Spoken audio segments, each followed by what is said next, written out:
The truth was that in spite of all he had heard, he had not in the least understood what this boy would be like, and that his fox and his crow and his squirrels and his lamb were so near to him and his friendliness that they seemed almost to be part of himself. Colin had never talked to a boy in his life, and he was so overwhelmed by his own pleasure and curiosity that he did not even think of speaking. But Dickon did not feel the least shy or awkward. He had not felt embarrassed because the crow had not known his language and had only stared and had not spoken to him the first time they met. Creatures were always like that until they found out about you. He walked over to Colin's sofa and put the newborn lamb quietly on his lap, and immediately the little creature turned to the warm velvet dressing-gown and began to nuzzle and nuzzle into its folds and butt its tight-curled head with soft impatience against his side. Of course, no boy could have helped speaking then. "What is it doing?" cried Colin. "What does it want?" "It wants its mother," said Dickon, smiling more and more. "I brought it to thee a bit hungry, because I knowed thou'd like to see it feed."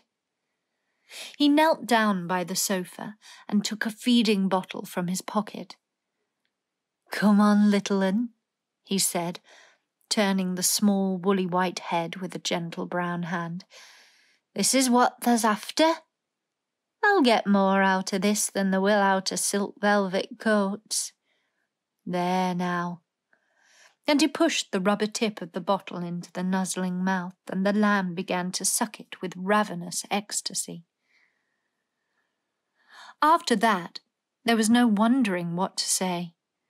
By the time the lamb fell asleep, questions poured forth, and Dickon answered them all. He told them how he had found the lamb just as the sun was rising 3 mornings ago. He had been standing on the moor listening to a skylark and watching him swing higher and higher into the sky until he was only a speck in the heights of blue. "I'd almost lost him, but for his song, and I was wondering how a chap could hear it when it seemed as if he'd get out of the world in a minute. And just then I heard something else far off amongst the gorse bushes. It was a weak bleating. And I knowed it was a new lamb as was hungry, and I knowed it wouldn't be hungry if it hadn't lost its mother somehow. So I set off searching. There, I did have to look for it. I went in and out among the gorse bushes and round, and I always seemed to take the wrong turning. But at last I seed a bit of white by a rock on top of the moor, and I climbed up and found the little un half dead with cold and clemming." While he talked, Soot flew solemnly in and out of the open window and cawed remarks about the scenery, while Nut and Shell made excursions into the big trees outside and ran up and down the trunks and explored branches. Captain curled up near Dickon, who sat on the hearth rug from preference. They looked at the pictures in the gardening books, and Dickon knew all the flowers by their country names and knew exactly which ones were already growing in the secret garden. "I couldn't have said that there name," he said, pointing to one under which was written Aquilegia, "but us calls that a columbine. And that there one, it's a snapdragon, and they both grow wild in edges, but these is garden ones, and they're bigger and grander. There's some big clumps of columbine in the garden. They'll look like a bed of blue and white butterflies fluttering when they're out." "I'm going to see them," cried Colin. "I am going to see them."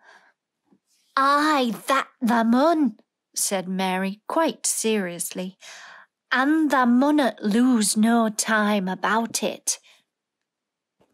Chapter 20. I shall live forever, and ever and ever.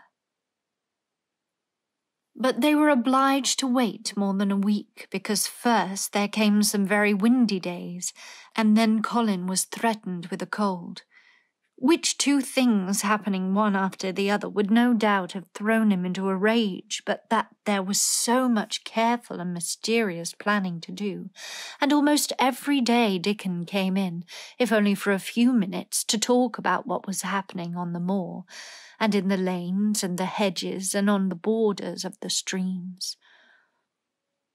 The things he had to tell about otters and badgers and water rats' houses, not to mention birds' nests and field mice and their burrows, were enough to make you almost tremble with excitement when you heard all the intimate details from an animal charmer and realized with what thrilling eagerness and anxiety the whole busy underworld was working.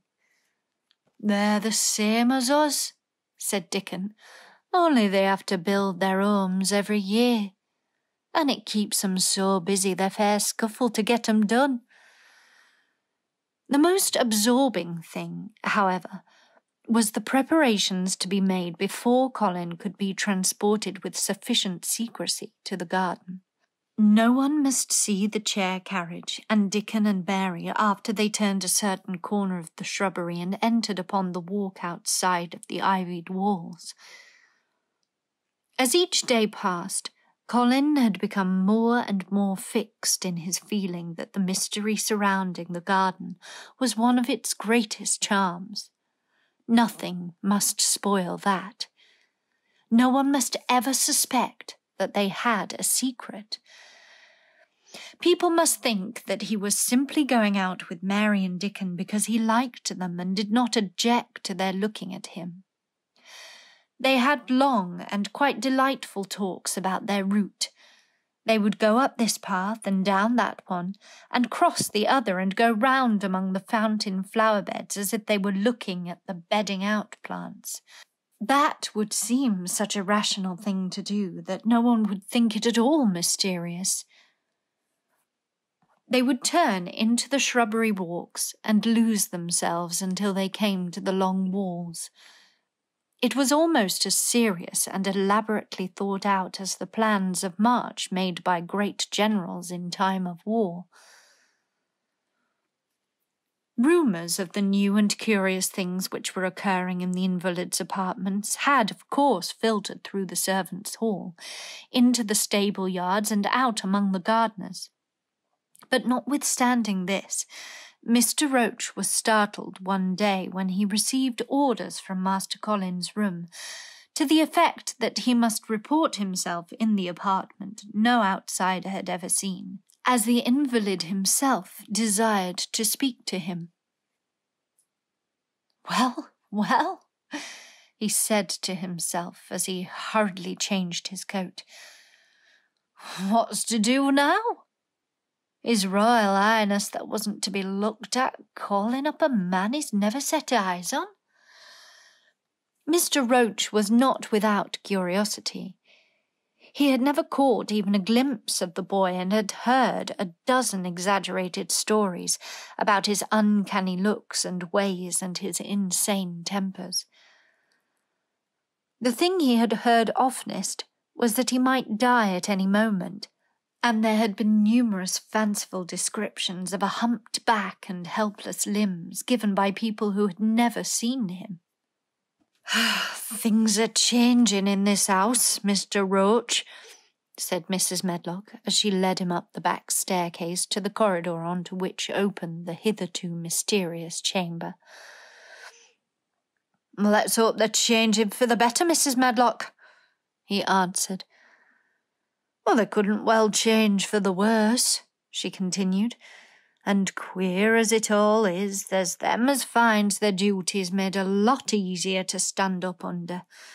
Don't you be surprised, Mr. Roach, if you find yourself in the middle of a menagerie and Martha Sowerby's Dickon more at home than you or me could ever be."